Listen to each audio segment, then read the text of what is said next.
ನಮಸ್ತೆ ವೀಕ್ಷಕರೇ, welcome back to Pratibha channel. ನಾನು ಇವತ್ತು ತುಂಬ ರುಚಿಕರವಾದ ಆರೋಗ್ಯಕರವಾದ ಹೆಸರುಕಾಳು ಹಾಗೂ ಮೆಂತ್ಯ ಸೊಪ್ಪಿನ ಪಲ್ಯವನ್ನು ಮಾಡ್ತಿದ್ದೀನಿ. ಇದನ್ನು ಮಾಡೋದು ತುಂಬಾ ಸುಲಭ. ಇದನ್ನು ಯಾವ ರೀತಿ ಮಾಡ್ಕೊಳ್ಳೋದು ಅಂತ ನೋಡೋಣ ಬನ್ನಿ. ಮೊದಲಿಗೆ ನಾನು ಮೆಂತ್ಯೆಯನ್ನು ತೋರಿಸ್ತಿದ್ದೀನಿ. ಇದನ್ನು 3-4 ಬಾರಿ ಚೆನ್ನಾಗಿ ತೊಳೆದಿಟ್ಟಿದ್ದೀನಿ. ನಂತರ ನಾನಿಲ್ಲಿ ಮೊಳಕೆ ಕಟ್ಟಿದ ಹೆಸರು ಕಾಳನ್ನು ಕೂಡ ತೋರಿಸ್ತಿದ್ದೀನಿ.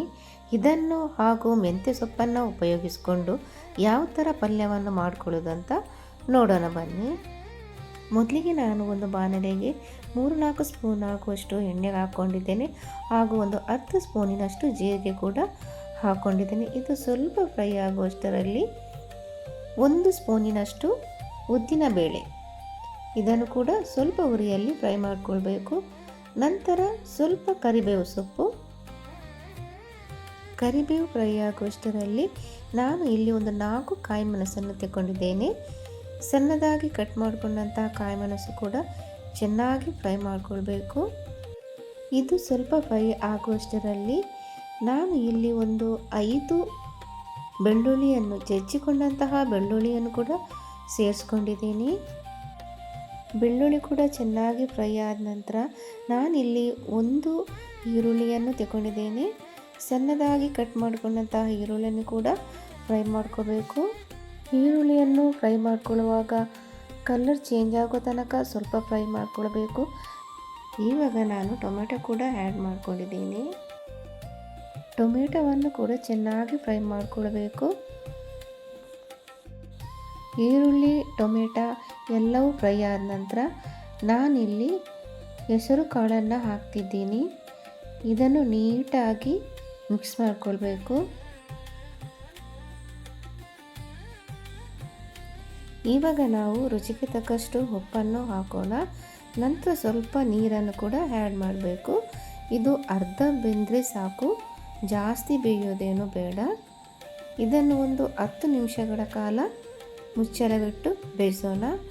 ಗ್ಯಾಸನ್ನು ಮೀಡಿಯಂ ಫ್ಲೇಮಲ್ಲಿ ಇಟ್ಟರೆ ಆಯಿತು. 10 ನಿಮಿಷದ ನಂತರ ಮುಚ್ಚಳ ತೆಗೆದು ನೋಡೋಣ. ವೀಕ್ಷಕರೇ, ಇದು ಈಗ ಅರ್ಧದಷ್ಟು ಬೆಂದಿರ್ಬೋದು. ನಾವೀಗ ಚೆಕ್ ಮಾಡೋಣ ಎಷ್ಟು ಬೆಂದಿದೆ ಅಂತ ನೋಡೋಣ. ನೋಡಿ, ಈ ಥರ ಅರ್ಧದಷ್ಟು ಇದು ಬೆಂದಿದೆ. ಈಗ ನಾವು ಇದಕ್ಕೆ ಮೆಂತ್ಯ ಸೊಪ್ಪನ್ನು ಹಾಕೋಬೇಕು.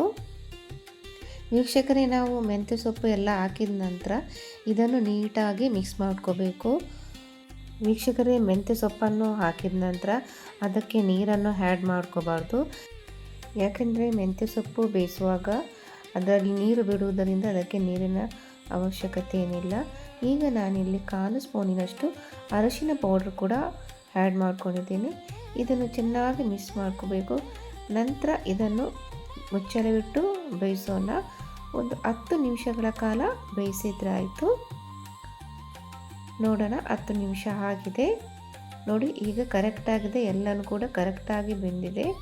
ನೀರು ಕೂಡ ಉಂಟು. ನಾನು ಸ್ವಲ್ಪನೂ ನೀರು ಹಾಕ್ಕೊಂಡಿಲ್ಲ, ಆದರೂ ಕೂಡ ಇಷ್ಟು ಚೆನ್ನಾಗಿ ನೀರು ಬಿಟ್ಕೊಂಡಿದೆ. ಇವಾಗ ನಾನು ಇಲ್ಲಿ ಕೊನೆಯದಾಗಿ ಸ್ವಲ್ಪ ಕಾಯಿ ತುರಿಯನ್ನು ಆ್ಯಡ್ ಮಾಡ್ಕೋಬೇಕು. ಕಾಯಿ ತುರಿ ಹಾಕಿದ ನಂತರ ಒಂದು ಸಲ ಎಲ್ಲವನ್ನು ಮಿಕ್ಸ್ ಮಾಡ್ಕೋಬೇಕು. ಇವಾಗ ಇದನ್ನು ಒಂದು 3-4 ಸೆಕೆಂಡುಗಳ ಕಾಲ ಮುಚ್ಚಳವಿಟ್ಟು ಬೇಯಿಸೋಣ. ವೀಕ್ಷಕರೇ, 3-4 ಸೆಕೆಂಡುಗಳ ನಂತರ ನಾವೊಮ್ಮೆ ತೆಗೆದು ನೋಡೋಣ. ನೋಡಿ, ಈಗ ಕರೆಕ್ಟಾಗಿದೆ. ಎಲ್ಲನೂ ಕರೆಕ್ಟಾಗಿ ಬೆಂದಿದೆ. ನೀರು ಕೂಡ ಸ್ವಲ್ಪನೂ ಕೂಡ ಇಲ್ಲ. ಮೊಳಕೆ ಕಟ್ಟಿದ ಹೆಸರುಕಾಳು ಹಾಗೂ ಮೆಂತ್ಯ ಸೊಪ್ಪಿನ ಪಲ್ಯವು ರೆಡಿಯಾಗಿದೆ. ವೀಕ್ಷಕರೇ, ನೀವು ಕೂಡ ಟ್ರೈ ಮಾಡಿ. ಆರೋಗ್ಯಕರವಾದಂತಹ ಈ ಪಲ್ಯ ವಾರಕ್ಕೆ 1 ಸಲನಾದರೂ ನಾವು ಮಾಡಲೇಬೇಕು. ಅದು ಅಲ್ಲದೆ ಇದು ದೋಸೆಗೆ, ಚಪಾತಿಗೆ, ರೈಸಿಗೂ ಕೂಡ ಸೂಪರ್ ಆಗಿರುತ್ತೆ. ಹಾಗೆಯೇ ನನ್ನ ಈ ರೆಸಿಪಿ ನಿಮಗೆ ಇಷ್ಟವಾದರೆ ನನಗೆ ಸಬ್ಸ್ಕ್ರೈಬ್ ಮಾಡಿ ಹಾಗೂ ಲೈಕ್ ಕೊಡಿ. ಹಾಗೆಯೇ ಕಮೆಂಟ್ ಮಾಡುವುದನ್ನು ಮರಿಬೇಡಿ. Thank you.